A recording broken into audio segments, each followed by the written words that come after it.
Magandang araw sa inyong lahat at nais kong ipaliwanag sa inyo kung ano ang kalagayan ng ating capital outlay budget dito sa KATSU.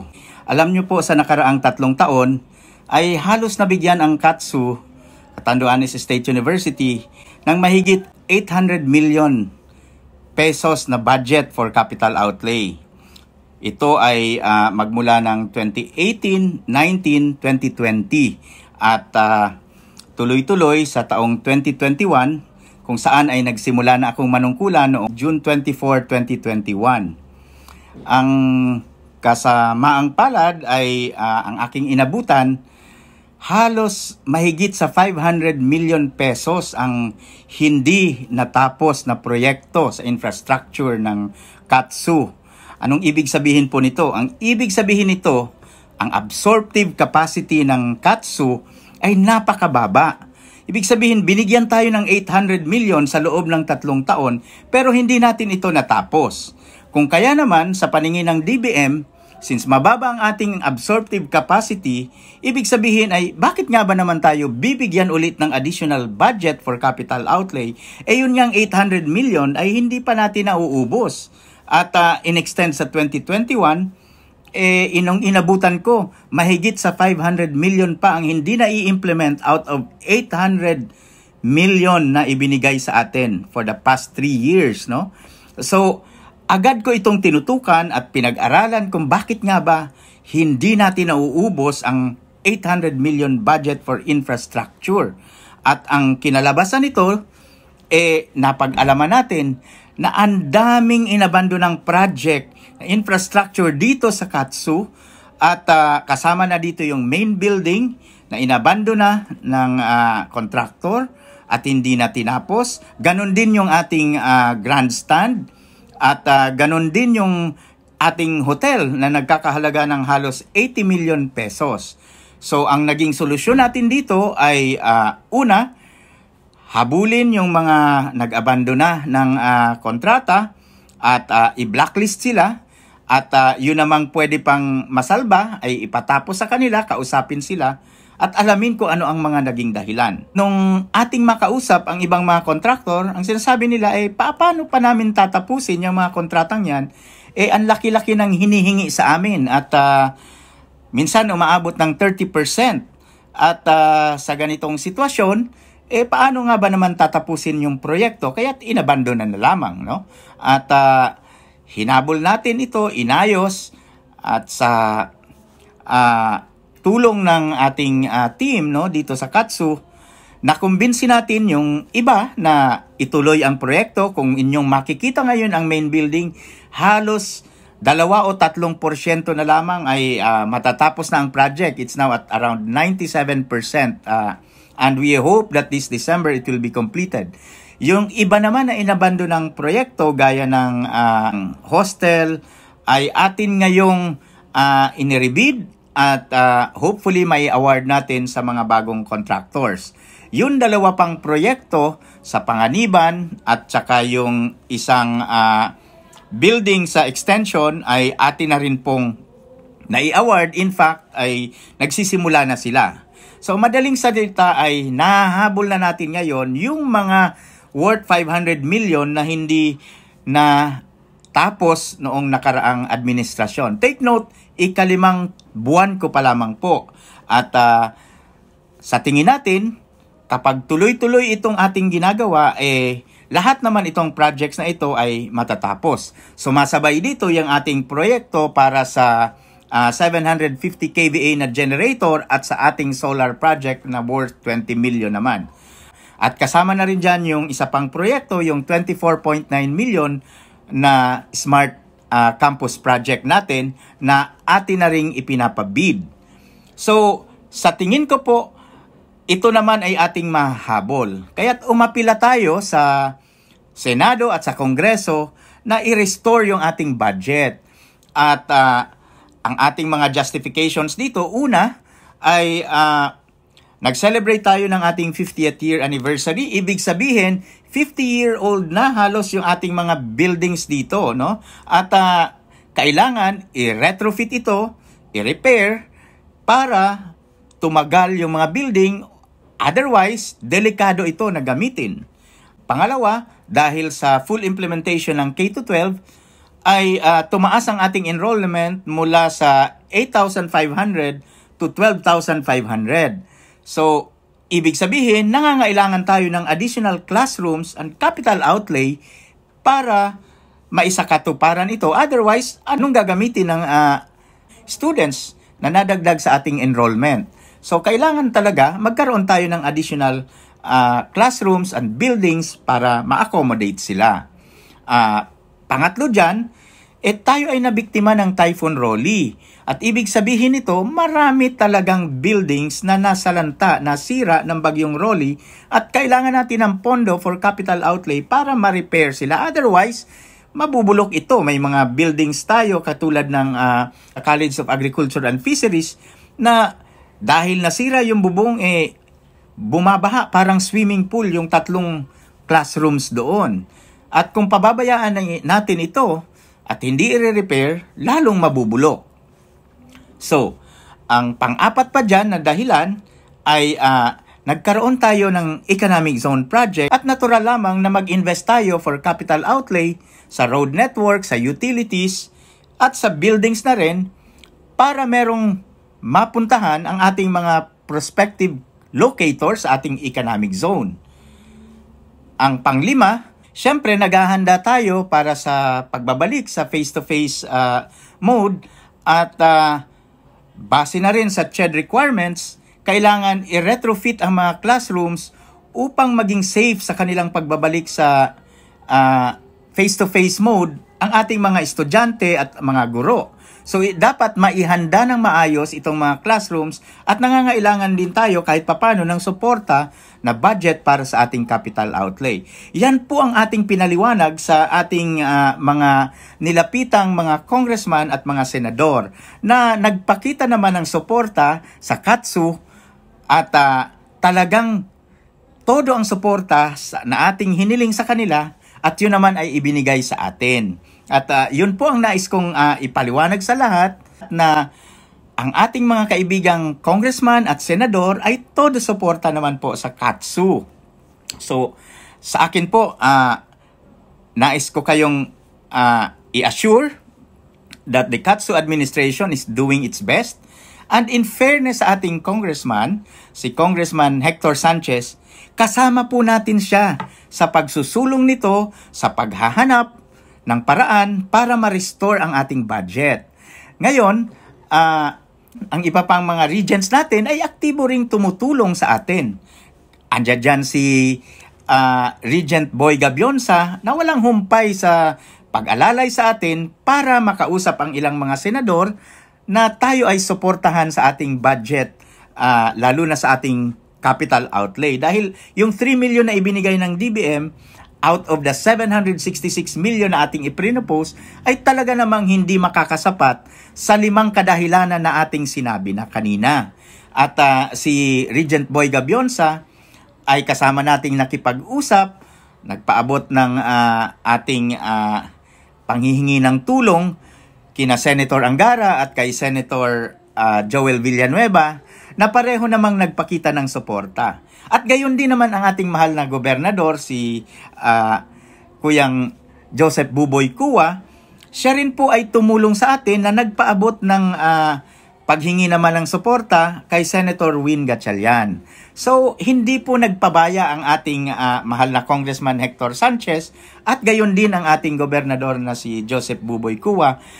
Magkakasama po kami na nakipag-usap ng hingi ng tulong sa Senado at sa Kongreso at positibo naman po ang naging resulta nito. Kaya doon po sa mga nagsasabi na walang ginawa si Congressman Hector Sanchez at pinabayaan ang KATSU, unfair naman po yon. Dahil sa totoo po, kasama ko mismo siya na nanghingi ng tulong doon sa Kongreso. At ganon din sa Senado, sa tulong din ni Regent Boy Gabionsa, at gayon din ni Congressman Hector Sanchez, dahil may counterpart din po siya doon na mga kinausap, humingi rin po tayo ng tulong kasama nila. At yun nga po, kasama rin si Governor Joseph Buboy Kua na humingi rin ng tulong sa ilang mga senador na kakilala niya, kaibigan niya, na maaari nating lapitan at yun nga, nagpahayag din ng suporta sa KATSU. Kaya po sa kabuuan, itong teamwork natin na ito ay nagbunga naman ng maganda sa aking paningin at hinihintay na po natin ang resulta ng paglakad na ito. Kumpiyansa po ako na dahil sa ating efforts, humingi tayo ng tulong sa ating mga kaibigan sa media para ma-highlight yung need to support KATSU at i-restore, ibigay ang pangangailangan in terms of capital outlay budget. At sa tingin ko, maganda po ang resulta sa lahat ng pagkilos na ito dahil teamwork na nakita yung ating galaw. At nandyan yung suporta ng social media, nandyan dyan ang national media sa atin na talagang umalalay. At dahil sa tulong-tulong na paggalaw ni Congressman Hector Sanchez, ni Governor Joseph Buboy Kua at syempre ng KATSU administration, talagang ang tingin ko maganda po ang resulta. At malaki ang ating pag-asa na marirestore ang ating budget for capital outlay.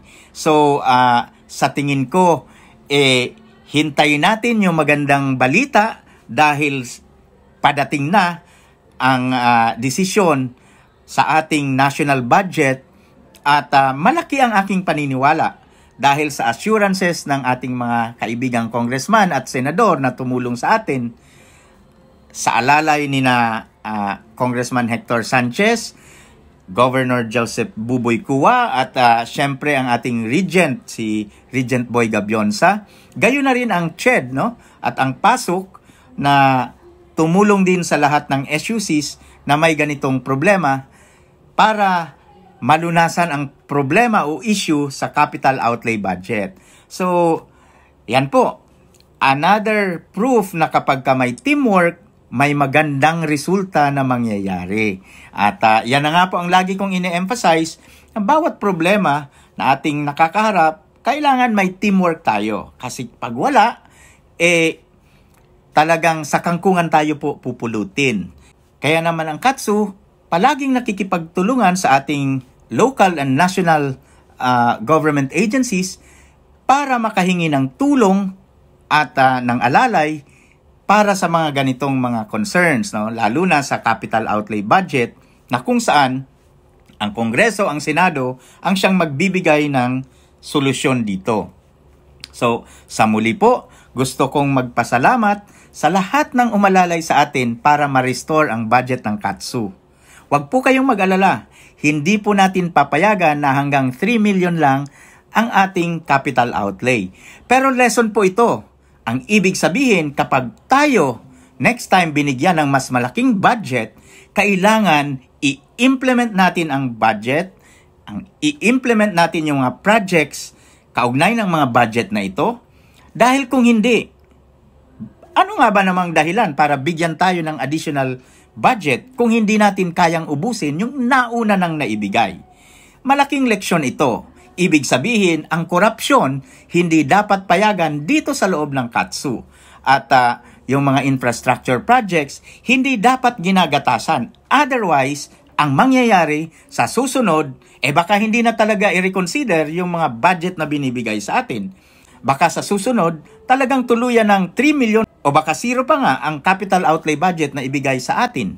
Dahil, again, ang absorptive capacity ng isang state university ay napakahalaga. Kaya pag tayo ay binigyan ng pondo, i-implement natin ng maayos, walang korupsyon, at siguraduhin na matapos ang mga proyekto, mabayaran ng sa oras, para pagdating ng araw, pag tinanong tayo ng DBM, na-implement nyo ba? Naubos nyo ba yung budget na ibinigay?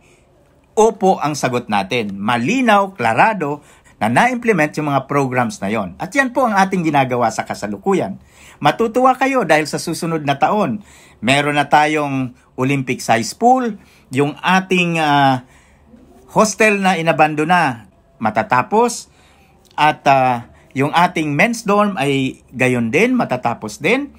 At lahat ng ibinigay sa atin na budget ay uubusin natin i-implement natin ng maayos lahat ng mga projects na kaakibat nitong budget na ibinigay sa atin. Dahil yung absorptive capacity natin ay talagang titiyakin natin na maging 100%. Dahil sa ngayon ay below 50% ang ating absorptive capacity. Abandonado projects eh. So, kailangan talagang ito tutukan ko na ma-implement at matapos lahat ng mga infrastructure projects na ipinasok sa KATSU ng national government. So, yan po, isang pagtitiyak natin yan na tayo ay magiging maayos, masinop sa paghawak ng pondo na bigay ng gobyerno sa pag-i-implement ng mga projects dito sa KATSU. Otherwise, tayo po ang magsasuffer. Ang KATSU po ang magsasuffer. At sa dulo nito, ang mga estudyante, ang mga faculty members, ang mga empleyado, ang siyang higit na magiging apektado. At sa dulo rin nito, ang buong Catanduanes ay magsasuffer. Kaya po hindi natin papayagan na muli pang magkaroon ng corrupt na proseso dito sa loob ng KATSU. Titiyakin nating linisin yan. Ano po ang ating solusyon?